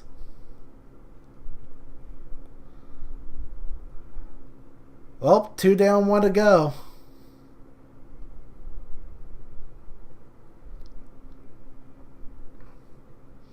This part really reminds me of that one level in Portal,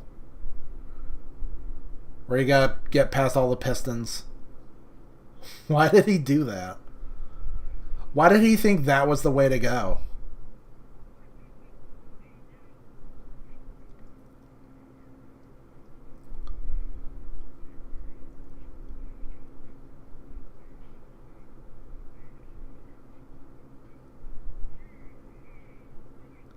What is this?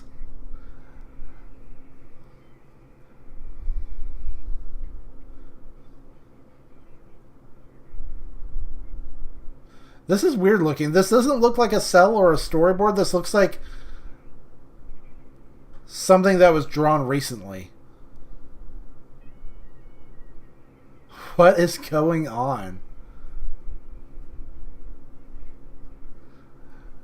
I'd almost wager that they couldn't find cells or storyboards for this. They just had the sound clip, and so they drew their own version. Oh boy, here we go. Oh, that guy's living the dream.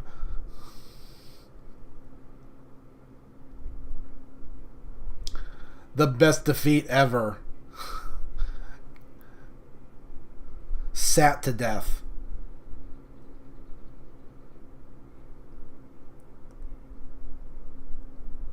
Bam.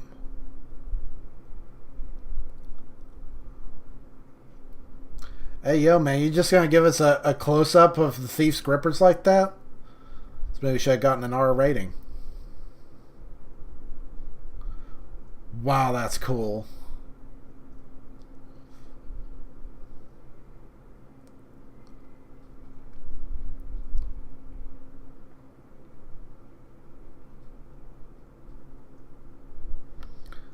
This is the most elaborate set piece I've ever seen animated, by the way. Ever. And it's been going on for a while now. Like, all of this, just again, cannot state it enough. All of it, from beginning to end, hand-drawn 2D animation. Over 24 years.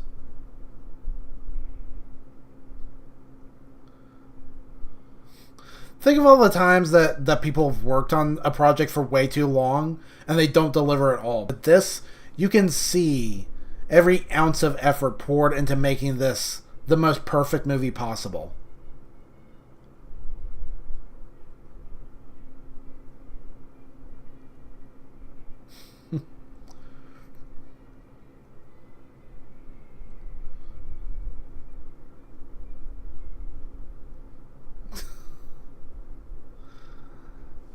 Like the music cutting out.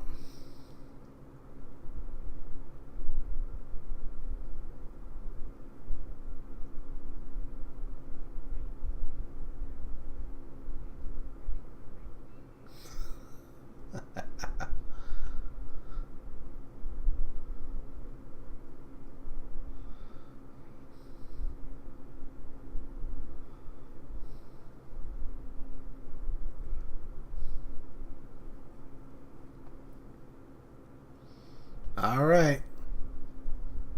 Are you gonna get it? Oh. And the music kicks back in.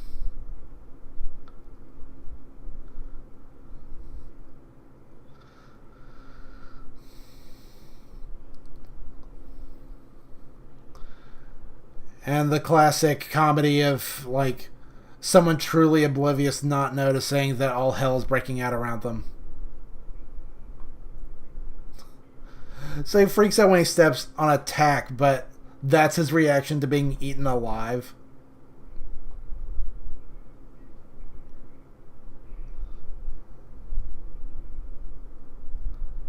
Okay, that's... Ooh. Okay, that was creepy. That was like some creepypasta right there. Oh my gosh. Some analog horror. Look at that. That was amazing. And there it is. How long was that?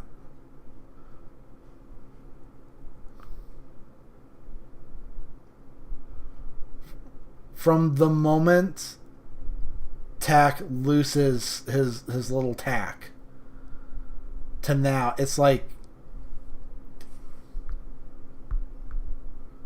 it's 13 minutes. 13 minutes set piece. Yeah, I know, right? 13 minutes of just animated chaos, and it's beautiful.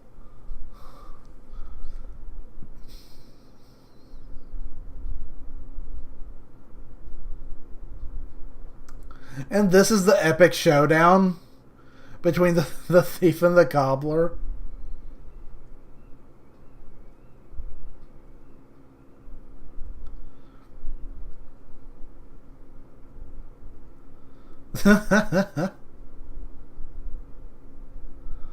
Wow.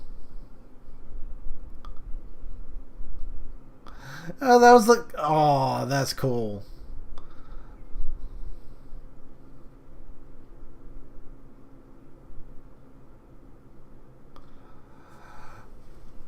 Man, the climax isn't fully animated. That's disappointing. They should have been like Bruce Lee and did the last part first.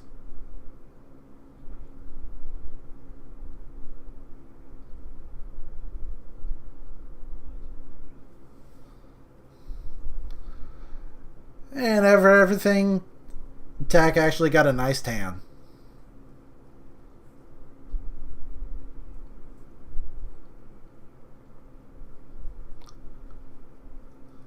Still might want to get a check for melanoma, though. You were looking pretty pink back there.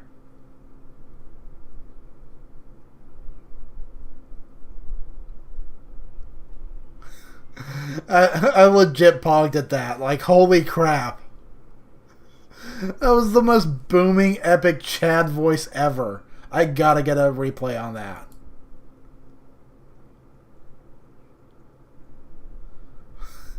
Sheesh.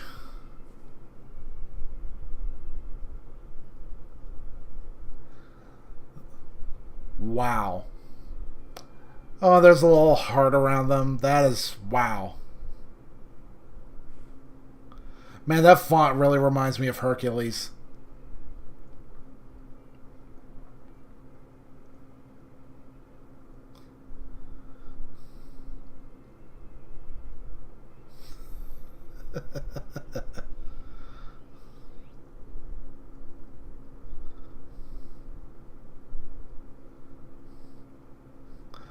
Oh, it was the thief. The thief made the recobbled cut. All along. A film by Richard Williams. Diggity daggone. What a masterpiece. Alright. And I mean, this ain't no Marvel. There's no, like, end credit stinger, but wow. Wow, wow, wow. And is this credits for the Thief and the Cobbler, or is this credits for the recobbled cut?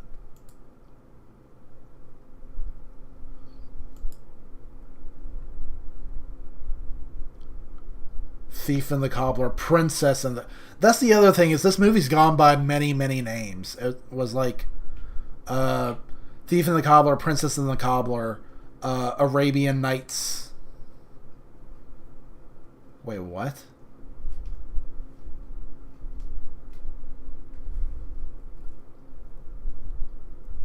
La Forza del Destino. That's an epic name for a track. Oh, it is credits for the recobble cut. The Thief and the Cobbler recobble cut. Film and video restoration, editing, effects by Garrett Gilchrist.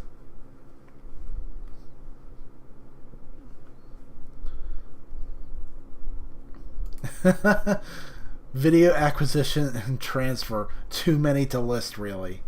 Wow. Way too many to list. Thanks to all the animators who worked on the film, everyone who has watched and supported this project at orangecow.org and The Thief Archive, on Facebook, The Thief Blog, and elsewhere. Recobble Cut Mark IV. Restoration by Garrett Gilchrist, 2013. 93. That's when the film came out. For Richard Williams. Okay, well now I gotta look up more about this film, right? So let's... I gotta... And the mic is right here, so I kind of gotta type around it. And I just bumped into it. Thief and the Cobbler. Animated film, co-written and directed by Richard Williams. Let's see. tragically passed away in 2019. When did Mark IV come out? In 2022. If only he could have seen, right? And let's see.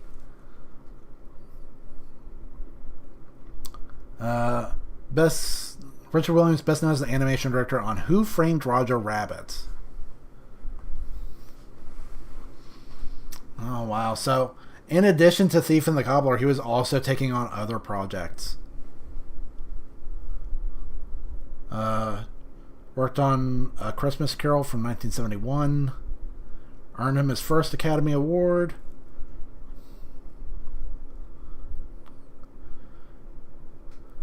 Intros for the eponymous cartoon feline for 2 of the later Pink Panther films. So that little like Pink Panther little leitmotif that I picked up might have actually been a legit reference to his earlier work.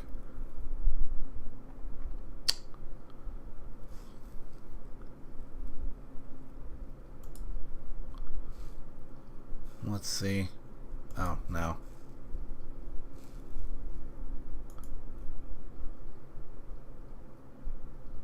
Hold on a second.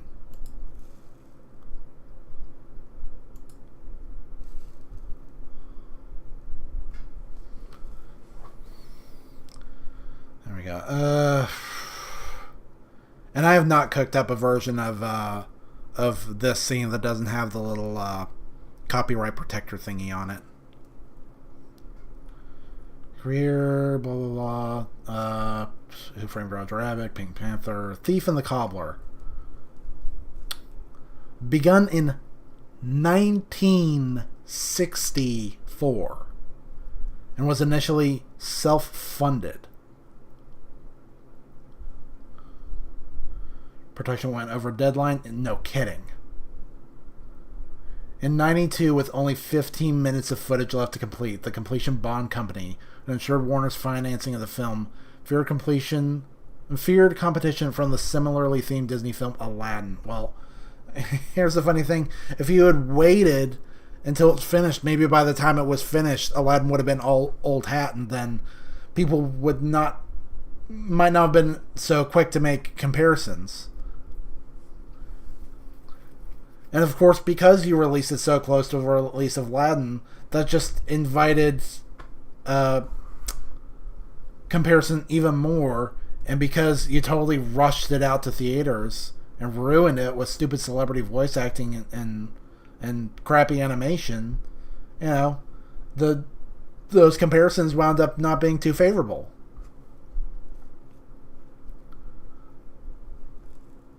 So, Aladdin. When did Aladdin come out? Aladdin came out November 11th, 92. Thief and the Cobbler.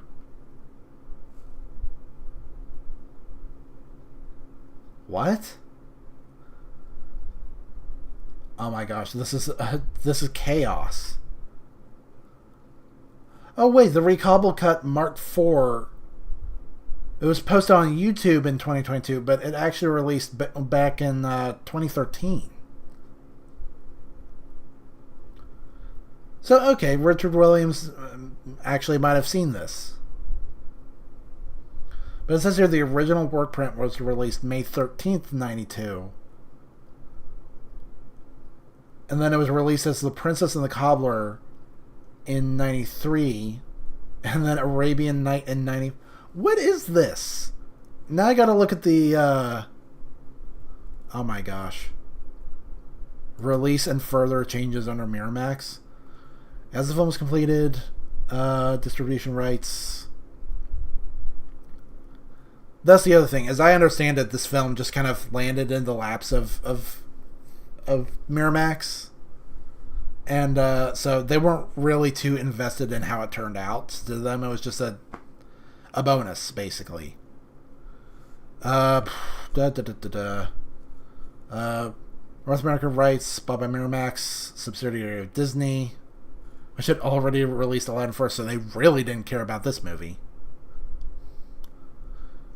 After it had already been rejected by several other distributors. Very difficult film to market. It had such a reputation, but I don't think that they were looking at it objectively. Is it really difficult to market? I mean, this is just like, honestly, when you break it down, it's just a very simple family film with a simple story. It just happens to have the most epic animation ever.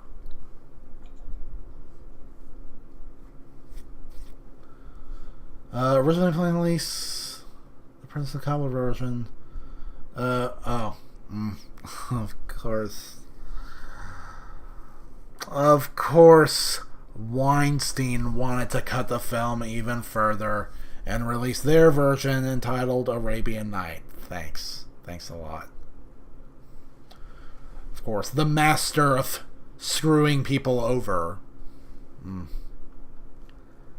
In so many ways. He had a hand in ruining this film. A heavy hand. Version was cut by 8 minutes, featured newly written dialogue.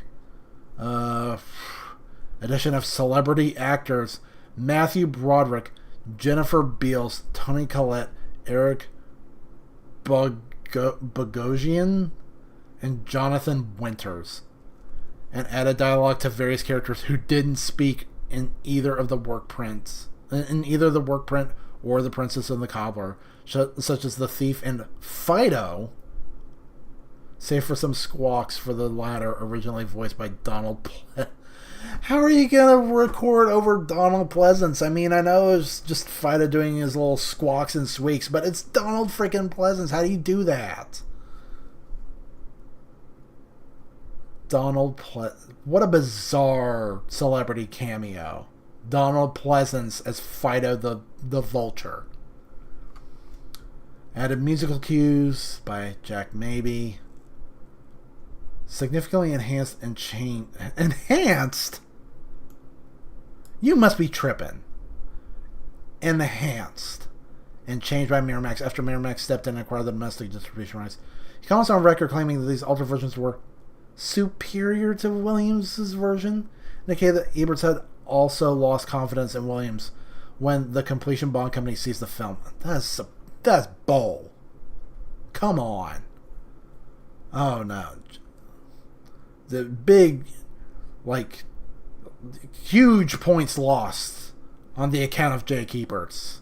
A terrible take. They should never have rushed the film. They should have just let the guy cook. Arabian Night quietly released by Miramax on August 25th, 95, opened on 510 screens and grossed a little over $300,000 on an estimated budget of $24 million, and this was back in the day, so it was even more.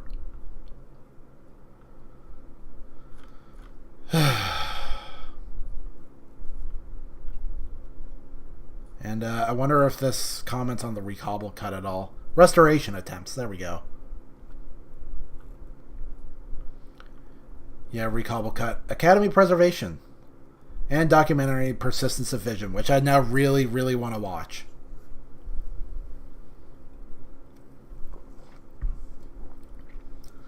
But there you go. Thief and the Cobbler. I've been meaning to watch it for the longest time. And nope, that's wrong. There we go. It really lived up to the hype. Mostly, some weird parts, but man, that animation was really, really good. And the fan is blowing around my curtains and making really obnoxious, distracting sunlight. Horrible, evil, disgusting, poisonous sunlight. But, yeah, and I think that'll do it for the stream. I mean, that's really all I had planned. And, I forgot to change the text. It still says One Piece at the top. Okay. Whatever. But, yeah, as previously discussed, plan is we're gonna keep an eye out and see if there's any One Piece chapter next week. If there is, we'll go ahead and stream. If not, then we won't. And I got to think about what else I want to do for that stream, because I don't just wanna read the new One Piece chapter. Is there something else? I said I wanted to do Guyver Midnight, but I gotta check. I never did check and see what the progress on that movie is. Guyver Midnight.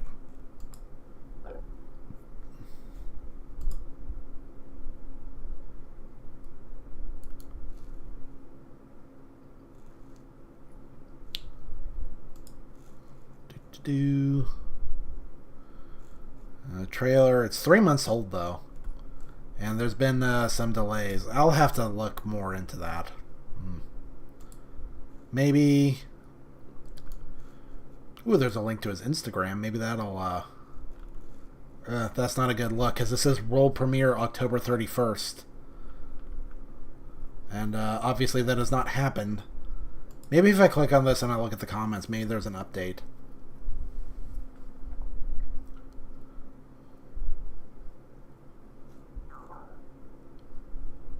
I should definitely, while I'm here, I should just go ahead and subscribe.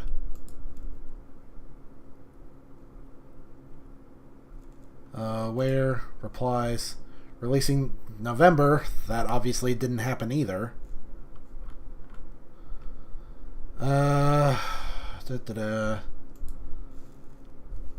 Golly, and while I'm here, I might as well follow him on Instagram too.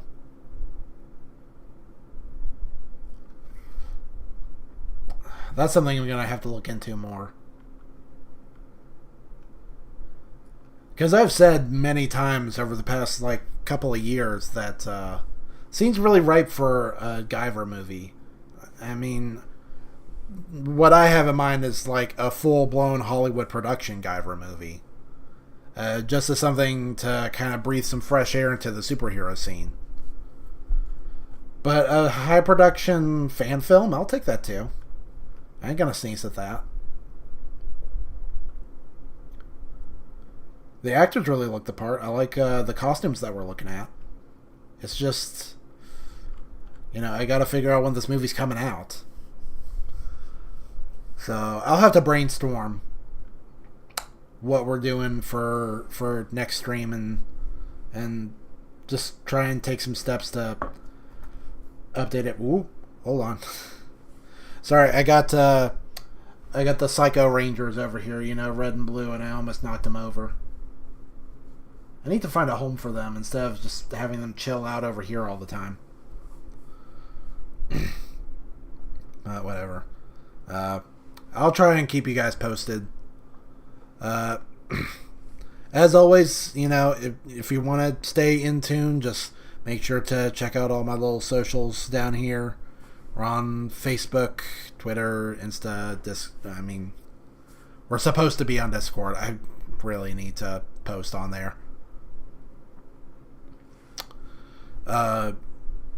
In the meantime, if you could like the video, that would really be appreciated. A subscription even more so.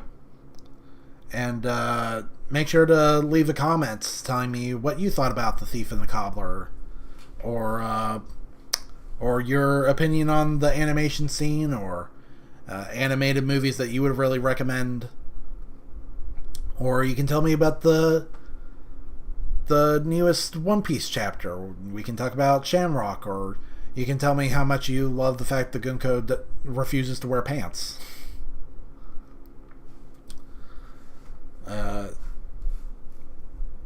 And I think that'll do it for now.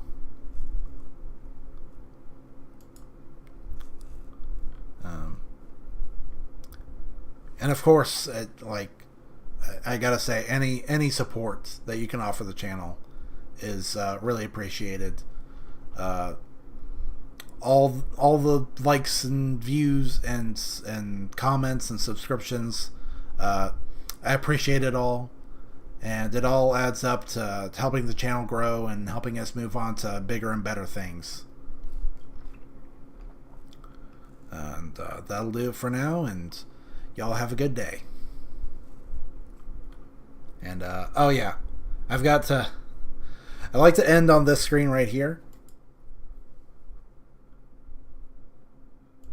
But I really need to update that. I realize. In cooking up this new overlay, I kind of forgot that there's actually a lot that goes into rebranding, because now that I've got this new overlay, I now have to like go and change my logo on YouTube and on Facebook and Twitter and Instagram and Discord. I have to change all that branding as well. And I gotta come up with a new intermission screen and maybe a few more scenes as well to try and get everything to look more uniform. So I gotta work on that, but yeah, what? Okay. So I just moused over something in my overlay and I couldn't remember what it was. Whatever. Getting distracted. Y'all have a good day.